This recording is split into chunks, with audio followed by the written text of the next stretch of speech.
బాగా చేసుకున్నారు కదా. భోగి పండగ, భోగి మంట కూడా ఒక సందేశం ఇస్తుంది. నేను రీసెంట్గా ఒక పుస్తకం దాంట్లో ఒక ప్రస్తావన, మీ చుట్టూరా ఉండేవాళ్ళు ఫైర్ ఫైటర్సా, ఫైర్ లైటర్సా? Fire fighter, fire lighter. Fire fighter అంటే తెలుసు కదా, నిప్పుని ఆర్పేస్తుంది. ఫైర్ లైటర్ అంటే నిప్పుని జ్వలింపు చేస్తుంది. యూజువల్గా మనం అందరం ఫైర్ ఫైటర్స్ దగ్గరలో, ఫైర్ ఫైటర్స్ మనకి అందుబాటులో ఉండాలని చూస్తాం. ఫైర్ లైటర్స్ అందుబాటులో ఉండాలని ఎవరు చూడరు.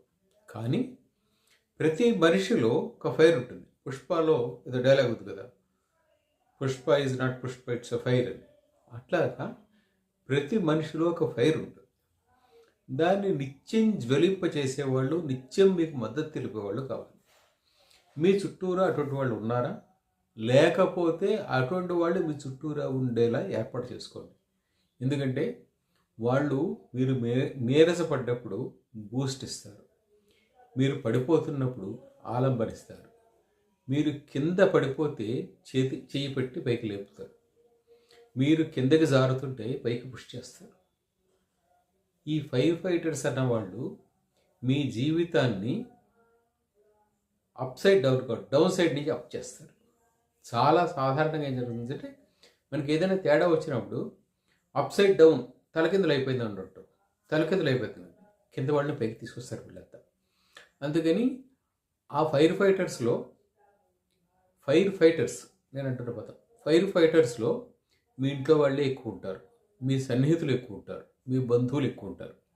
వీళ్ళందరికీ ఏమిటంటే, మీరు పొరపాటున ఏదైనా ఇబ్బందికరమైన పరిస్థితిలో పడిపోతారేమో, మీరు చాలా ఇబ్బందులు ఎక్కువ ఎదుర్కొంటారేమో, మీరు ఎటుగాని స్టేజ్లో చిక్కుకుపోతారేమో అనే భయం. అందుకని వాళ్ళు they are always ready to fight. మీలో ఉన్న ఫైర్ని ఆర్పడానికే వాళ్ళు ప్రయత్నం చేస్తారు. దురుద్దేశం కాదు, చాలా సందర్భాల్లో సదుద్దేశమే. కానీ ఆ సదుద్దేశం మీరు ఒక అడుగు ముందుకేసి 4 అడుగులు వెనక్కి ఆగుతూ ఉంటుంది. ఇట్స్ నాట్ ఈ నెగిటివ్ దిస్ వన్. వాళ్ళ ఉద్దేశం మీకు ఇబ్బంది కలిగించాలన్నా, మీకు హాని చేయాలన్నా కాదు, మీకు ఏమైపోతుందో అన్న విధంగా. అందుకని వాళ్ళు ఏం చేస్తారంటే, they pull you back, they pull. కానీ మిమ్మల్ని పుష్ చేసేవాడు కావాలి. ఆ పుష్ చేసేవాడు ఎలా ఉండాలి అంటే, అక్కడ ఫైర్ అంటుకుంటుంది అంటే jump over it, reach a safe place but jump over it, not coming back అని చెప్పేవాళ్ళు కావాలి.